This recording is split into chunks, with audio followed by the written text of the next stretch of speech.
Terima kasih Tuhan, sembunyikan hamba-Mu di belakang salib-Mu. Kami menyerahkan sembilan tangan-Mu dalam nama Yesus. Amin.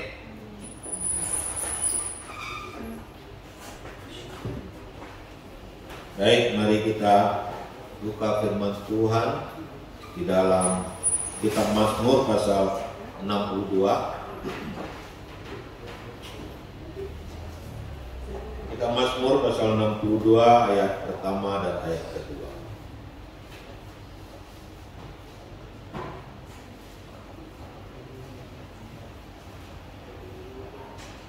Ya, ayat pertama dan ayat yang kedua dan ketiga.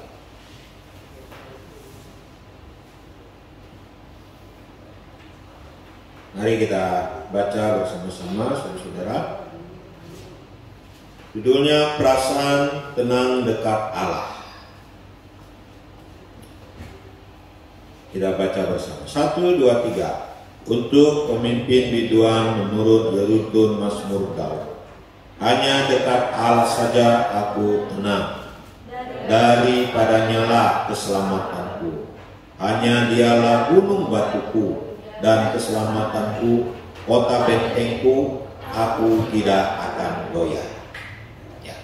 Saudara-saudaraku dikasih oleh Tuhan, hari ini ketenangan dibutuhkan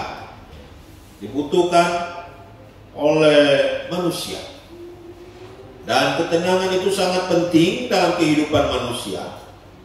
Karena itu dicari, dicari di mana-mana. Lalu saudara-saudaraku dikasih oleh Tuhan, bagaimanakah supaya kita bisa hidup tenang? Bagaimanakah supaya kita bisa hidup tenang? Ini menjadi sebuah pertanyaan di mana-mana juga. Dan manusia mencari supaya bagaimana hidup tenang itu. Tentu dalam pengertian tenang adalah otaknya tenang, pikirannya tenang, hatinya tenang, perasaannya tenang. Itulah arti tenang itu sendiri. Bagaimanakah supaya kita bisa hidup tenang? Bagaimanakah kita mendapatkan ketenangan itu sendiri? Alkitab dalam Mazmur 62 ini sangat terkenal, bahkan sampai ada lagunya dinyanyikan. Hanya dekat Allah saja aku tenang, daripada nyala keselamatanku. Hanya Dia gunung batuku, hanya Dia kota bentengku, aku tidak akan goyah selama-lamanya. Banyak orang yang hanya bisa menyanyi saja. Menyanyi bisa, tetapi menerapkannya dan hidup di dalamnya belum tentu bisa. Apakah kita semua sudah mengalami ketenangan dalam hidup ini? Tentu itu pertanyaan dan dijawab oleh kita sendiri. Tapi sekarang pada malam ini kita mau belajar bagaimana supaya bisa hidup tenang.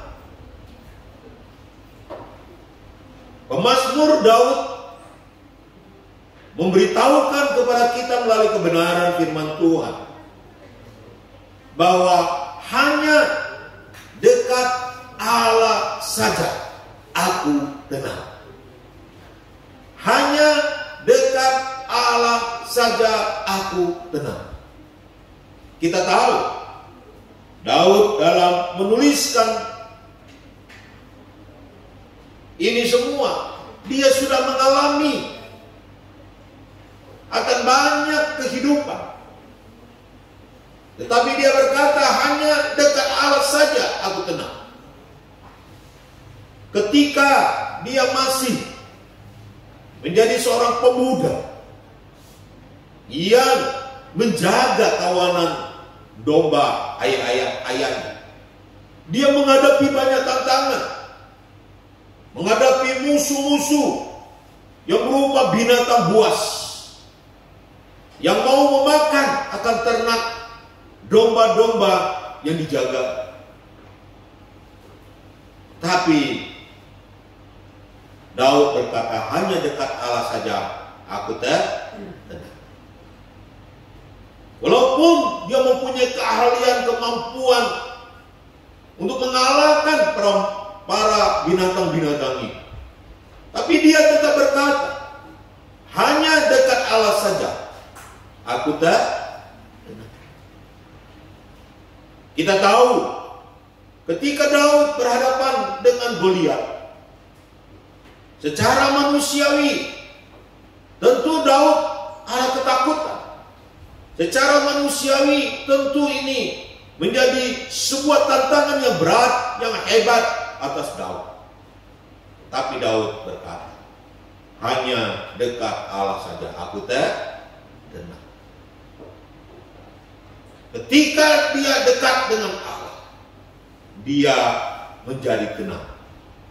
Walaupun tantangan, pergumulan besar di hadapan dia. Siapa bilang Goliat itu tidak menakutkan? Siapa bilang Goliat itu seorang yang kecil? Tidak. Goliat itu adalah sebuah musuh yang menakutkan dan hebat sekali. Tetapi Daud berkata, aku tenang. Bukan karena dia yakin dengan kepintarannya dalam menembakkan alih-alih itu dan strateginya dalam menghadapi Goliat, tidak. Tetapi karena dia tahu dekat Allah saja, dia menjadi tenang. Ketika dia menjadi seorang prajurit yang berperang, seorang pemimpin prajurit yang berperang, dia banyak kali tentunya menghadapi tantangan-tantangan, musuh-musuh yang menakutkan. Tetapi Daud berkata, hanya dekat Allah saja aku tenang. Dia tidak berkata, kalau saya memiliki pasukan yang berlaksa-laksa, saya memiliki tentara yang hebat, yang luar biasa, pendukung-pendukung yang banyak, baru aku tenang. Tidak. Tapi hanya dekat Allah saja aku tenang. Ketika dia menjadi raja, diangkat oleh Allah menjadi raja, kita tahu ketika dia menjadi raja juga banyak orang yang tidak suka dengan dia. Musuh-musuhnya juga berusaha menjatuhkan dia. Tapi Daud berkata, hanya dekat Allah saja aku tenang. Dia tidak mengandalkan kekuatan militernya, kekuatan keuangan, kekuatan kerajaannya. Tidak. Tapi dia, sekali lagi, dia berkata, hanya dekat Allah saja aku tenang. Saudara-saudaraku yang dikasihi oleh Tuhan, Daud berkata, hanya dekat Allah saja aku tenang. Kadang-kadang manusia ketika dia banyak uang, dia berkata dia akan tenang. Ketika banyak pendukung dia akan tenang. Ketika semua orang setuju dengan dia tenang. Ketika banyak musuh, dia sudah tidak tenang dalam hidup. Tapi Daud berkata, sekalipun beribu-ribu orang mengelilingi dia, sekalipun hanya dekat Allah saja aku tenang. Daud pernah menjadi pelarian. Daud pernah dikejar-kejar oleh tentaranya sendiri, bahkan oleh keluarganya sendiri. Tapi dia tetap berkata, hanya dekat Allah saja aku tenang. Pengalaman Daud dari yang kecil sampai yang besar, dari yang manis, pahit, gentir dan seterusnya, dia dapat berkata, hanya dekat Allah saja aku tenang.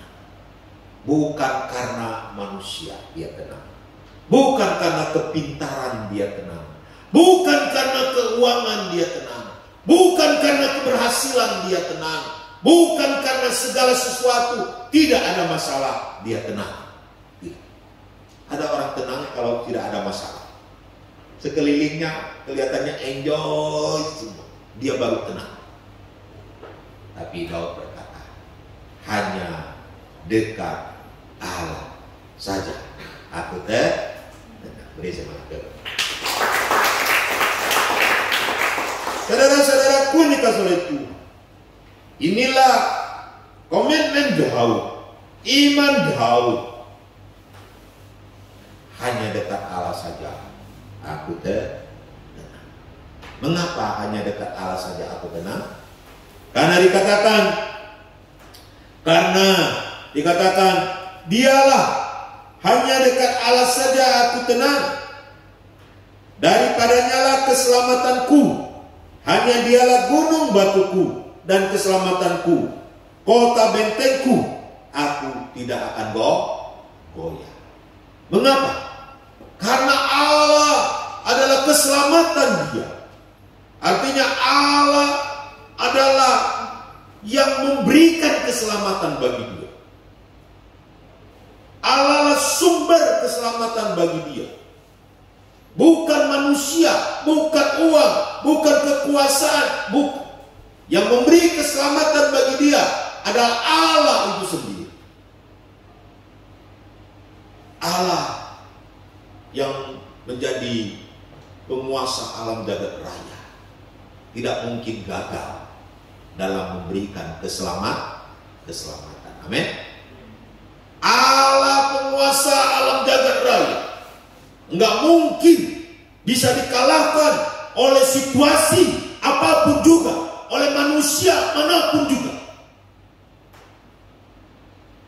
Makanya Daud menjadi tenang, karena yang memberi keselamatan itu sendiri adalah Allah itu sendiri. Kalau manusia, kalau kondisi, kalau situasi bisa berubah, semua punya keterbatasan, semua punya kekurangan. Kemudian dikatakan, hanya dialah gunung batuku dan keselamatan, kota bentengku, aku tidak akan goyah. Karena dia gunung batu. Gunung batu itu adalah sesuatu benteng untuk peperangan yang hebat. Kalau seseorang berperang dan memiliki gunung batu, biasanya mereka akan menjadi kuat.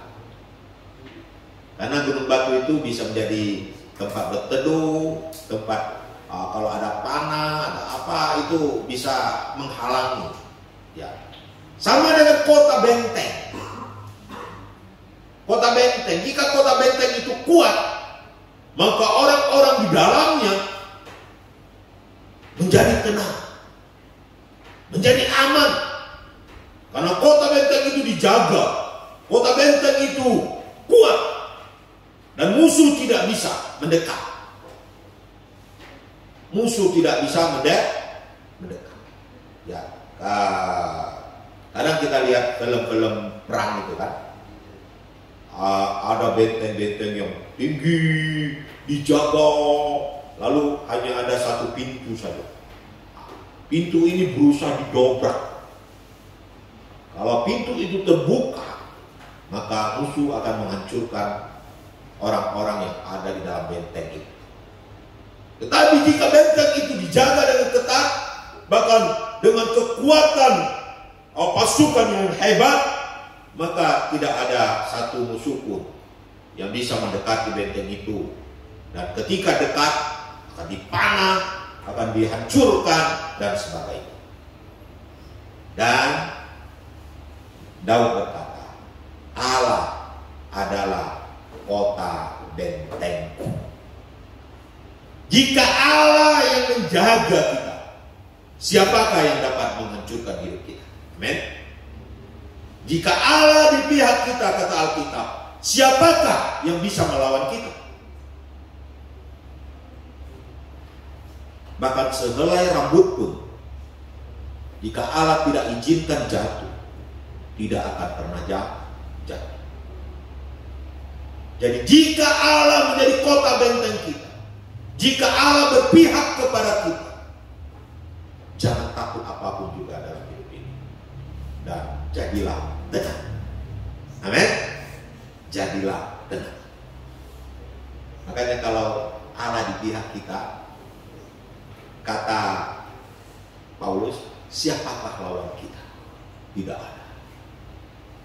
Jika kita salah, itulah yang perlu kita koreksi. Amin. Jika kita benar, siapapun tidak boleh kita takuti. Karena Allah pasti membela yang benar. Allah adalah Allah kebenaran. Bahkan Yesus sendiri adalah jalan kebenaran dan hidup. Dia pasti membela yang benar. Kecuali kita salah, Allah tidak bela kita.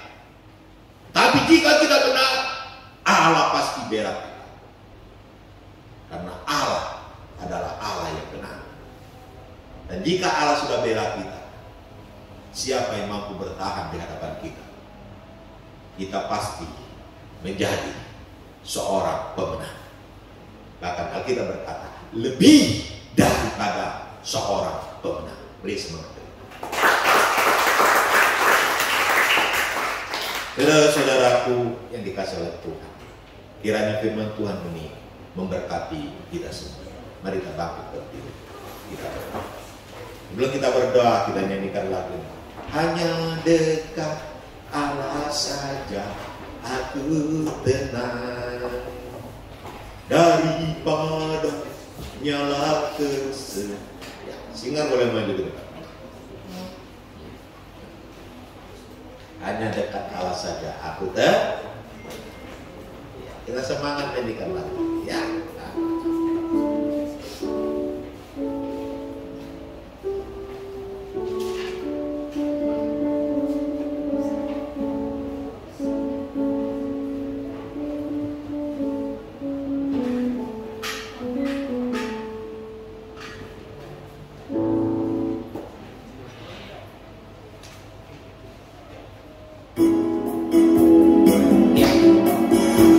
Mari kita semangat.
Bapa Surgawi, kami bersyukur kami boleh melihat teladan Daud yang mengatakan, hanya dekat Allah saja aku tenang. Ajarlah kami mengandalkan Engkau saja dalam hidup ini, bukan mengandalkan keuangan, bukan mengandalkan kuasa, bukan mengandalkan jabatan, bukan mengandalkan manusia, tapi hanya mengandalkan Tuhan dalam hidup ini. Karena hanya dekat Engkau saja kami menjadi tenang. Terima kasih Tuhan untuk firman. Pakai kami semua, berkati kami semuanya, dan tolong kami semuanya ya Tuhan. Dan kami berdoa mengucap syukur hanya dalam satu nama Tuhan kami Yesus Kristus. Amin. Silakan duduk. Baik, mungkin ada pengumuman.